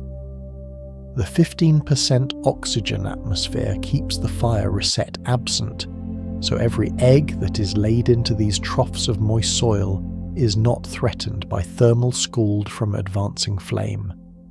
In a later Paleozoic carbon-rich forest, this freedom would not exist. Egg clusters would be periodically sterilized by combustion pulses. Here the egg clusters survive if the rain is timed well. Seasonal patterns do not require massive rainfall amounts. A single event of a few hours can soak the uppermost millimeters of soil, enough to preserve egg viability for that day's dawn humidity envelope. The seasonal cycle is not dramatic because the thermal amplitude of this largely maritime Earth keeps the differences between warm and cool months less extreme than they will be in continental interiors of the later Paleozoic. Yet subtle changes in day length and in storm genesis still modulate rainfall. In certain months, shallow seaways capture solar energy and spawn storm cells that migrate onto land. These cells deposit short bursts of rain onto delta bars. The bars absorb the water because their roughness length at the moss and early vascular scale captures droplets and funnels them into microscale pits. Egg clusters placed in these pits can remain hydrated until the next night dew set. Juveniles that emerge into this world must still navigate the humidity geometry. Their cuticles are even thinner than adult cuticles, and their tracheal branches are smaller. They have higher surface area to volume ratios and thus lose water faster. They cannot simply open spiracles whenever they want, because each spiracle opening decouples their interior from the humidity buffer, so they remain pressed against the wet substrate. The rainfall pulses thus carve out safe zones where juvenile survival is possible. The safe zones contract after a few days of dryness, but in this 15% oxygen world dryness never invokes the hysteresis of fire ignition. As soon as evening returns, dew will again form if temperature falls enough. This interplay of episodic rain superimposed on nightly dew allows multi-day windows for egg clusters to hatch and for hatchlings to access food. Without this 2-scale water budget, there would be no juveniles, only ephemeral adult excursions. The scope of reproduction is limited spatially and temporally. Spawning must occur where the rainfall frequency is highest, and rainfall frequency in turn depends on the delta's gentle bar architectures. Bars that stand higher relative to mean tide may not retain water as long, and so the egg clusters on these bars have lower survival. Bars that sit lower trap water longer, but risk flooding by saline tide intrusions. Egg structures may be saline sensitive. Even moderate salinity stress may kill them. Thus, the sweet spot for spawning is the zone where bars are low enough to retain rainwater, but high enough to avoid frequent flushing by salt water. This narrow vertical gradient might be measured in only a few centimeters. The geological layering of these bars, sorted by grain size, also matters. Where fines dominate, capillary wicking rises upward through soil films, prolonging moisture residence. Where coarse sands dominate, drainage is fast and moisture plummets quickly. An egg cluster in a coarse sand depression will not survive midday. Seasonal pulses modulate this because certain seasons may bring finer silt into these bars. And because no fire scours the bar top, the organic layer remains intact and acts as a wicking scaffold that can hold moisture in place. The juveniles feed on microbe-rich surfaces. They may use short-jointed limbs to scrape biofilms and take in bacterial aggregates. They cannot yet browse more than a few body lengths away from the wetted depression because their metabolic envelope collapses if they stray into dry corridors. Growth is slow. Each juvenile must molt multiple times to attain adult geometry. Molting is dangerous because the wax cuticle must be shed and replaced. During that replacement, humidity must be near maximal. If humidity dips during a molt, the soft new cuticle collapses. Seasonal rainfall pulses provide the safest molt windows. Each molt must be scheduled near the peak of the rain-wet period. The absence of fire again protects this scheduling, because no surprise combustion pulse goes through the shallow bars to bake the juvenile microhabitats. Night dew follows rain. Dew overlays the rain recharge and prolongs the moist state each dawn. Juvenile survival rates may thus be higher in this Devonian than in a hypothetical fire-active analogue. This matters for the long term because population numbers are the fuel for evolutionary experimentation. If juvenile mortality were high, no morphological experiments would reach adulthood. The 15% oxygen world therefore expands the domain of possible lineages by providing slow but stable water retention frames across the seasonal cycle. Because rainfall pulses shift the fresh water to saline ratio at bar tops, they also shift the osmotic regime of these early life pockets. Slight increases in freshwater content allow more rootlets of early vascular plants to extend, improving roughness length. Slight decreases risk saline buildup and collapse of plant carpets. Seasonal interplay of rainfall and tide thus modulates the vegetation grid. And because vegetation modulates humidity, that grid modulates juvenile survival.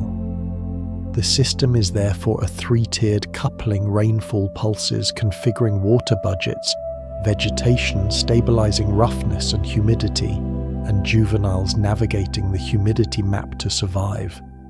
Over very long spans, incremental improvements in cuticle architecture may allow some individuals to stand further from moisture pockets. But at this stage, the rainfall pulses remain the primary dial. Physiology cannot yet replace environmental humidity. The egg cluster epoch in this 15% oxygen world is thus a generational net that filters the frontier into stable footholds only where hydrology, plant scaffold and humidity combine just right. Anything else fails. This narrowness is not a bug, but the necessary furnace in which early land animal life is forged. Predators and prey remain clustered in narrow wet bands because diffusion limits prevent deep inland expansion, and this spatial confinement is not simply a distribution pattern, but a functional lock that forces every food web interaction to unfold along a narrow lateral ribbon, where water films persist long enough for spherical rhythms and transient gill-derived diffusion to keep tissues oxygenated. The 15% oxygen component of the air governs the width of this ribbon. The more water that remains in the surface film, the thicker the ribbon. The less water that remains, the thinner the ribbon. And because plant roughness is still patchy, and soil films only a few centimeters deep, there is no stable moisture platform beyond the margin zone. In that zone, the main dynamic is that early detritivores bookmark the highest humidity pockets, and predators, some of which are only slightly better at tolerating evaporative flux, position themselves at the seam where the humidity begins to fall. A predator gains a small advantage by waiting at the humidity cliff, because the prey cannot move upslope more than a body length or two before spherical closure becomes necessary and closure triggers immobility. This immobility is the narrow kill zone. The 15% oxygen world prevents flame-driven patch renewal, so no episodic burn resets ever open a large corridor of newly wetted ash that could provide shallow pools of nutrients for recolonization. Instead, this coastline is a frozen mosaic in which prey and predator boundaries are shaped by millimeter-scale moisture hydraulics, not by macro disturbance. Because there is no ash sterilization, front density-dependent pressures operate continuously. Where prey are abundant and humidity persists, predators arrive. Their edges are always closer to dry zones because they can afford to gamble on marginal dryness for slightly longer respiration intervals. A predator can open spiracles for longer if its cuticle provides better water buffering, but the 15% oxygen still caps this advantage because a longer open interval does not necessarily yield greater oxygen uptake per unit time, as the gradient itself is shallow. Instead, the predator spends more time at the brink of dehydration. The cost of predation is therefore paid in water, not in energy. Energy expenditure is minimal because locomotion is slow. The real currency of this food web is diffusive water loss. Each second above the humidity threshold bleeds unsustainable evaporative flux, so to remain functional, the predator must feed quickly or must retreat back into a trough wet pocket to rehydrate tracheae and restore boundary film thickness. The edge shape of this humidity ribbon is defined by the small plants that built the soil film. Their stems intercept dew at night and lift humidity in thin corridors at dawn. But this corridor does not extend far inland because the plant patches themselves are not continuous. Without continuous vascular plant cover inland, the humidity map breaks rapidly. The 15% oxygen ensures fire never jumps in to unify an inland carbon patch, and thus no new broad organic substrate emerges to carry this humidity corridor further into the continent. Soil formation is too shallow, and litter remains too patchy. Charcoal never makes its plate-like insertion, as refractory structure, and thus the inland remains a domain of blank dryness. The predators and prey remain pinned to the coastline. Food web structure is a one-dimensional stripe, not a plane. Along this stripe, juvenile cohorts must also share territory. The rainfall pulses that allow egg hatching create ephemeral surges of prey density, and prey density attracts predators. Because the stripe is narrow, spatial escape is limited. This intensifies local predation pressure in microtrophs only a few millimeters high. A predator may simply sit at the ridge of a wet trough and wait. Prey that stray upward to test new patches for richer biofilm risk immediate dehydration. The first sign of dryness would force spiracle closure and immobility. Predators time their attack in the few seconds before immobility becomes death. They do not chase, they intercept humidity collisions. Prey learn to adjust their behavior across the minute scale of substrate geometry. Even a single moss tuft that rises a few millimeters above the surrounding bed is a fatal cliff if the dew net recedes only a few minutes too early. That cliff defines the region where predators post themselves because the predator is slightly less intolerant of dryness, but cannot remain at the cliff indefinitely either. The entire predation sequence is a stress test of cuticular wax chemistry. Evolution expresses differences here. Even a fraction of a % increase in wax robustness yields small survival gains. On the prey side, a fraction of a % difference in spiracle timing yields small survival gains. Yet no lineage can convert this tiny advantage into inland colonization, because the threshold oxygen tension never rises enough to make daytime spiracle operations safe inland. The 15% oxygen hinge produces stasis in food web geometry. Predators do not diversify into large-bodied lineages that roam inland. They instead hypertune sensory reading of humidity slope gradients. Their antennae and setae can detect that slope with extraordinary fidelity. Prey similarly hypertune avoidance behavior to retreat to wetter pockets, even when the pockets are only a few grains of silt wide. The food web thus compresses its ecological theatre into micro-ridges. Predators may also approach from aquatic refuges just as tetrapods approach the land margin from water. But predators in these arthropod guilds remain almost entirely terrestrial by geometry, even if they are never fully terrestrial by function. They exploit the dew-loaded boundary layer while water pooled in micro-depressions is only a few body lengths away. This position gives them two routes: hit prey, that wander slightly upslope, or retreat one body length downslope to rehydrate. Competition between predators is also one-dimensional.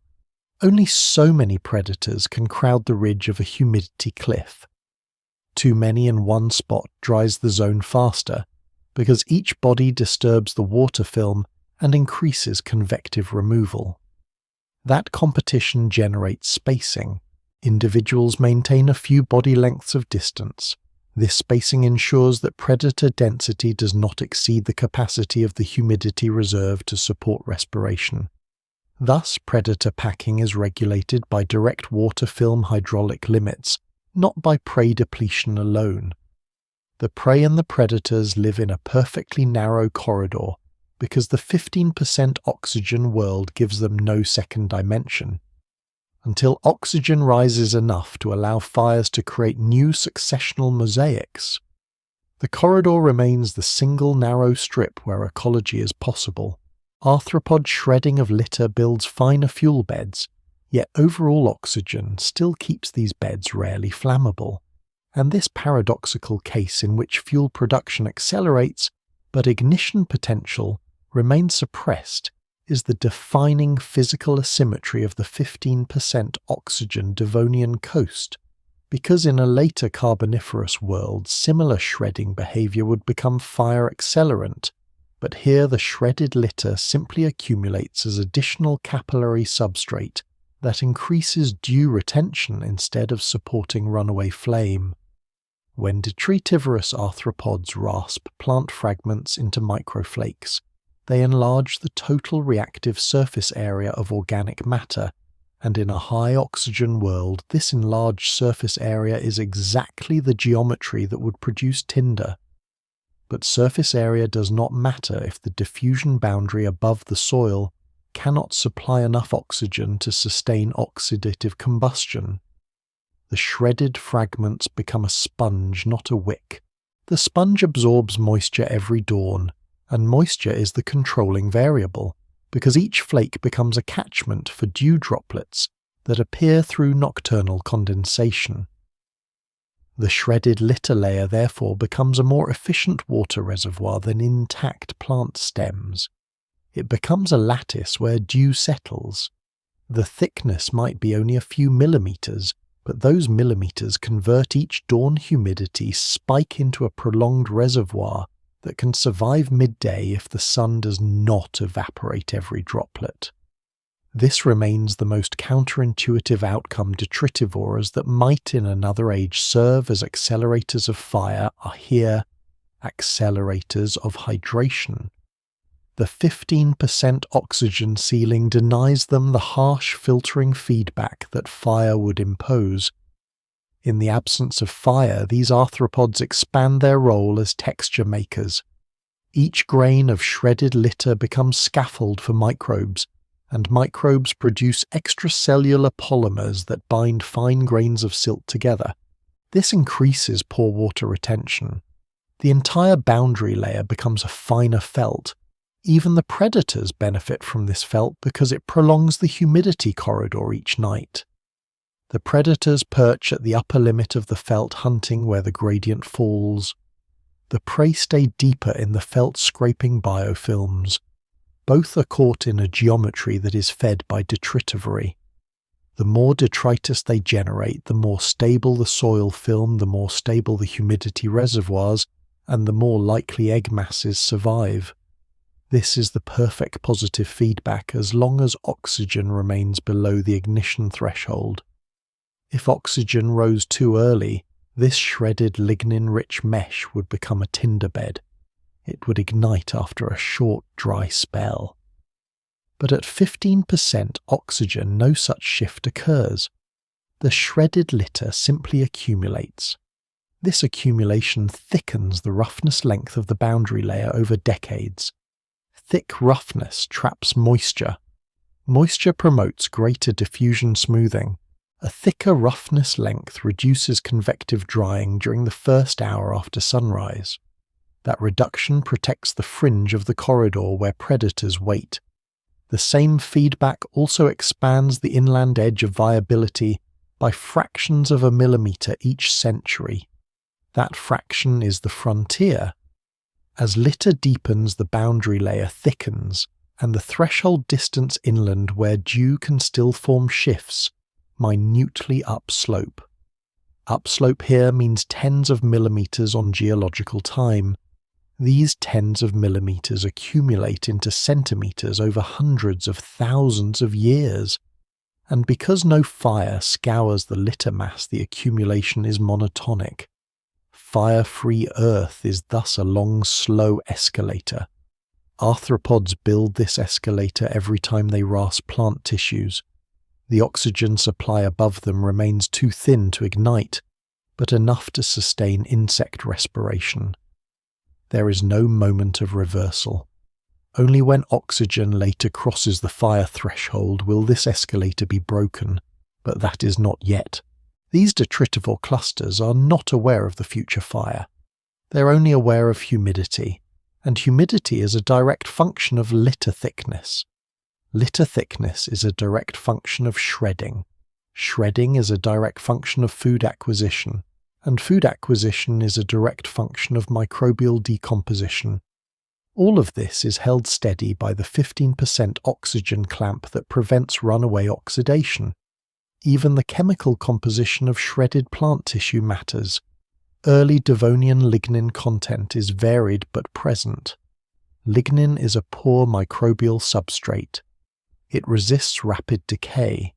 That means shredded lignin fragments can remain for long spans without crumbling to dust. These fragments thus form a more persistent hydrophilic mesh. But lignin is also what later fuels high-energy fire. At 15% oxygen, lignin remains below the ignition boundary. It is simply a scaffold. In high oxygen, lignin is a bomb. The delicacy of this hinge cannot be overstated. The evolutionary consequences are massive. Because shredded lignin accumulates rather than burns the soil, scaffold evolves thickness that supports larger detritivora body plans in later tens of millions of years. Those later lineages will become the Carboniferous giants, but those Carboniferous giants require higher oxygen, and that higher oxygen requires the long burial of lignin that this fire-muted world allows. Burial of lignin begins here because shredded lignin sinks into silt pockets and becomes partially occluded in sediment where it resists decomposition. It becomes the seed of carbon burial. That burial removes carbon dioxide. Removing carbon dioxide nudges oxygen upward over geological times. Every dew, spike, every shred, every millimetre of litter thickening becomes a long feedback toward oxygen rise. Thus the detritivore guild is the furnace of future fire.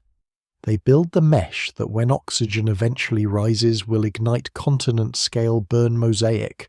But now, in this Devonian hinge, they are not arsonists, they are humidity engineers. They increase dew reservoir capacity, and in doing so, they create thicker and more continuous corridors for prey and predators to interact. Their shredding is the hidden agency that expands the terrestrial footprint. It is not the tetrapods that extend land viability. It is not the moss alone. It is the detritivore guild. And they can do this only because the oxygen concentration cannot support flame. If flame could propagate here, the detritivores would be the first casualties.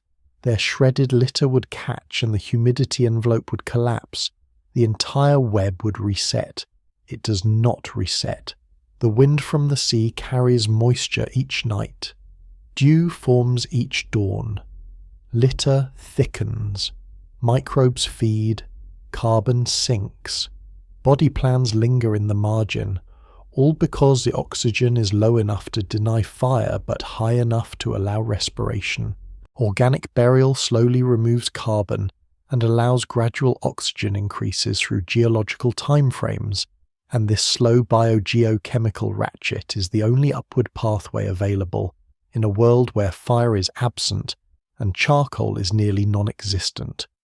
So the net sequestration of refractory plant molecules must occur in microscale, in wet pockets of sediment in brackish lenses beneath moss, and vascular clusters in silt, trapped behind delta bars and in suspended colloids, carried offshore by ebb flumes that never combust in situ, but instead settle into prodelta mud. When organic fragments drop into sediment where oxygen penetration is low, the decay pathway slows. Some of the lignin-like polymers resist full microbial breakdown, and part of their mass becomes occluded by clay and silt aggregates. That occlusion is the mechanism by which carbon is stored for geological spans. Burial is incremental.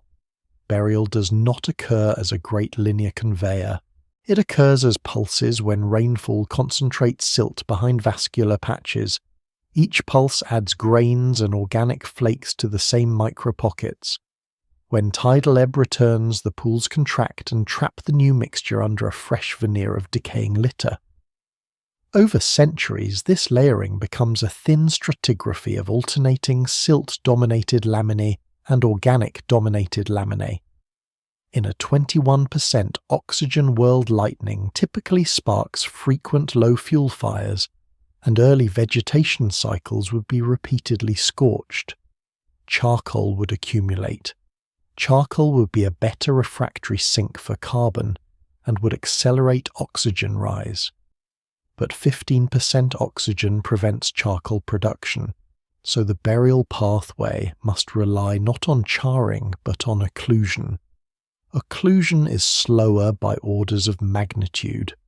This means oxygen rise is not a sudden step function in this interval, but rather a drawn-out slow rise measured in millions of years. This mandates patience. Every arthropod shredded fragment that enters a pore throat might take 1,000 years to be permanently sealed from further oxidation. Conversely, every newly evolved lignin crosslink that stabilizes a plant stem might persist beyond the lifetime of that stand traveler's flotsam for a season, then sink into the estuary and be bound into mud where it may never again be exposed to oxygen. That lignin fraction becomes a silent actuator of atmospheric change. The ratio of burial to remineralization thus depends on the frequency of wet quiescence in the delta and shoreline system. If rainfall pulses decline during a climatic interval, burial efficiency collapses because saturation declines, and microbial decay becomes fast enough to consume lignin before it enters sedimentary occlusion. If rainfall pulses increase, burial accelerates. This is why tiny shifts in Devonian weather patterns matter more for deep-time oxygen than for immediate ecology. A wetter regime yields thicker organic laminae and more burial. A slightly drier regime yields thinner laminae and less burial. The absence of fire is a necessary prerequisite for this near-reversible rise.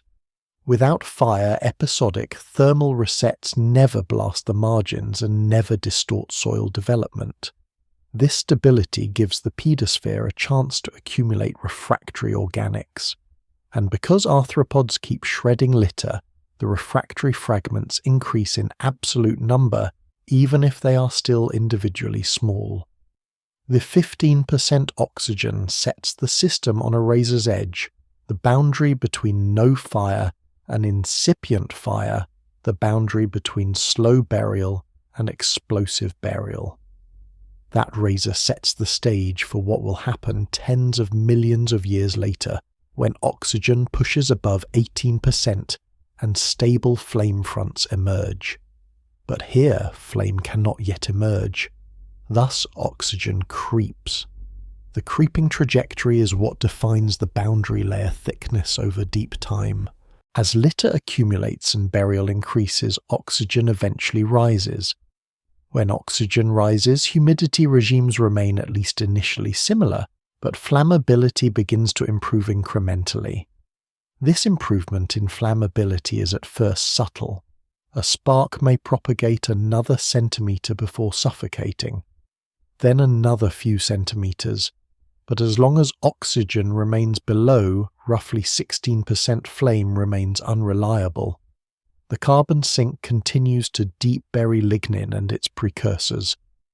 Propagating oscillations in oxygen likely occur on shorter timescales if climate fluctuations shift rainfall regimes. Yet the mean state remains pegged to 15% through most of middle to late Devonian nearshore sequences. The impact on animals is that food webs remain one-dimensional and moisture-framed as described. The impact on plants is that vertical complexity remains modest. The impact on the global cycle is that the oxygen throttle stays just below ignition threshold. The absence of fire allows more burial, which pushes oxygen upward in geologic increments. This is the hinge. It describes the period where the Earth system is preparing to switch its own internal ignition. In a high oxygen world, fire would force carbon burial via charcoal, a fast mode. In a mid-oxygen world like this, one carbon burial is via occlusion, a slow mode. The slow mode must eventually set up the fast mode. The transition between occlusion dominance and charcoal dominance is the evolutionary fulcrum that separates Devonian mid-margin conditions from Carboniferous land dominance. But from the perspective of organisms active in this time, nothing changes. The corridor stays narrow. Dew remains the immediate survival constraint. Seasonal rainfall pulses control reproduction. The detritivore mesh thickens humidity corridors. Predators and prey remain in single dimension. Tetrapods remain in shallow pools. Yet in the background, every burial increment is writing the future. A lignin sliver that sinks to 5 centimeters depth in a delta channel after a storm will never again see oxygen. Its molecular bonds will persist through compaction and burial. In deep time, some fraction of that carbon will remain locked as kerogen or be liberatable only through thermal maturation. The cosmos of Devonian humidity corridors is the baked-in prehistory of Carboniferous oxygen emergence. It is built grain by grain on suppressed flame. The 15% oxygen constraint is thus not only a present-day ecological rule set, but a future-facing geochemical condition. It holds fire in abeyance. It degrades fuel slowly. It accumulates fragments. It lets the Earth atomically load itself with combustion potential 1 milligram at a time. When global burial finally pushes oxygen into a new regime, continental fire will appear almost immediately. But for now, occlusion still dominates. And occlusion favours the status quo: dark dewy margins, gentle sediment, accretion, humidity, corridors that thicken by imperceptible increments, silent near shore, tree lines of early vascular plants, seed-like sprangia, drifting on salt-moderated winds, dew beads collecting each dawn. This is the prolonged moment where oxygen is slowly being engineered upward by life that does not know it. Rising vegetation complexity and changing coastal flood regimes incrementally set the stage for later fire-capable landscapes, and this final Devonian near-margin scene is still entirely inside the 15% oxygen clamp, yet the direction of change has already been encoded physically in every laminated pocket of moist silt and every sliver of linen that is stashed invisibly under the vascular patch fringe. The shoreline at this stage is not frozen. It is continuously reshaped by storms that are not violent enough to strip the thin soils to zero, but powerful enough to remap a channel lobe by a few meters, and that lobe shift may redirect the next year's silt filters into a new alcove where a slightly larger cluster of early plants accumulates. Those plants stand a little taller. Their stems contain a little more lignin. Their canopies intercept a little more moisture. Their litter contributes a little more refractory surface area to the silt composite. Those increments are not visible on the scale of a year, but on the scale of tens of thousands of years they accumulate into corridor segments that have more continuous roughness, and because roughness controls dew trapping, and because dew trapping controls the survival of early land animals, the terrestrial ribbon broadens. The broadening may be only a few centimeters per millennium, but over large spans even a few centimeters become a meter. A meter becomes a tiny peninsula. A tiny peninsula becomes a small floodplain corner that is no longer physically contiguous with the splash zone of the tide. This is the first true inland margin the Earth ever makes. It is not lush, it is not forest. It is a damp, semi-persistent wedge only a few tens of centimeters thick with moss crust and vascular rootlets. But a wedge is everything. Once the wedge exists, a single afternoon thunderstorm may push a fresh envelope of fresh water into its top. The dew pulses of following nights will then preserve that wedge from immediate desiccation, and because fire still cannot bite at 15% oxygen, the wedge persists. The animals track that wedge not by exploration in the later mammalian sense, but by wavefront of humidity attraction. If the wedge is a few centimeters inland beyond the previous limit, then arthropods, and perhaps the first tetrapods, access those centimeters by accident, because the nightly dew envelope simply becomes larger than the day before. No animal makes a colonization decision. Humidity expands the corridor and behavior follows humidity, because humidity physically defines viability. The slow, tectonic progression of coastal geometry also matters. Rivers over millions of years prograde deltas seaward. This builds more land for colonization from the outside inward. If the delta progrades 1 kilometre in a million years, then in principle the dew corridor has 1 kilometre of new near-margin substrate to occupy, but in practice the corridor only moves as fast as roughness, thickness, and vegetation cover permit.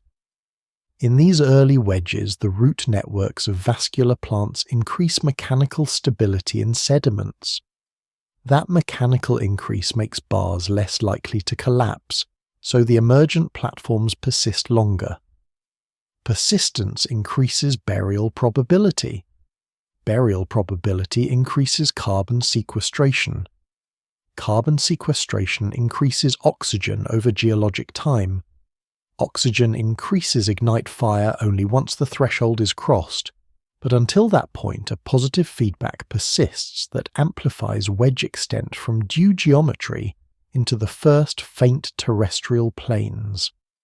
The linguistic temptation is to call this an ecological frontier, but that implies agency. There is no agency. There is humidity physics driving spherical behavior in organisms with no muscle to spare and no internal regulatory redundancy to waste. There is dew and there is not dew. Where there is dew, there is life. Where there is not dew, there is none. Dew distribution is computed by roughness, length, surface tension, storm pacing, tidal bar progradation, burial rate, and 15% oxygen. Because 15% oxygen keeps fire locked, all of the other terms become dominant in constructing long-term land build-up. The vascular plant tissues rising from 15 to perhaps 25 centimeters in height, in some patches begin to cast local shade on midday hours. That shade reduces evaporation. Reduced evaporation extends dew retention. Extended dew retention yields slightly safer daytime microperiods, where arthropods may move one extra sensillum closer to a new feeding patch. Each extra feeding patch supplies more detritus. More detritus yields more roughness. Roughness yields more dew. Dew yields more dispersal space. The entire future Carboniferous fire engine is now latent and loaded inside this 15% hinge world. Nothing in this moment burns, and that absence is exactly the loading mechanism. Every structural molecule preserved unburned is another microunit of carbon removed from the shallow oxidation pool and added into the burial ledger. When the ledger crosses the line, oxygen will rise above the flame threshold, and then the entire system will flip instantaneously from humidity buffered to flame buffered, and then a new mosaic paradigm will replace this one-dimensional corridor with multi-scale disturbance. But none of that exists here yet. Here, the 15% oxygen world is the quiet loading period. A world in which no organism is aware of the future transition. A world in which life has tuned to daily dew, because dew is the only respiratory permit. A world where a few small vascular patches are enough to rewrite air composition in 200 million years, but not enough to give a tetrapod a meter of safe runway today. The final picture of this Devonian margin is not dramatic. It is shallow. It is slow. There is no flame, no smoke, no canopy, collapse, no ash bed, no glowing embers. There is only a dark band of silt, a pale pre-dawn light, a thin condensation film, a few arthropods shifting their spiracles for half seconds at a time, a tetrapod holding its weight in the top 2 centimeters of pool water, while it lifts its head above the margin to taste the air one breath at a time, and above them unseen the global oxygen cycle ticks in increments of burial, one lignin fragment at a time, until the threshold that is not yet present becomes the threshold that will one day flip the biosphere into fire.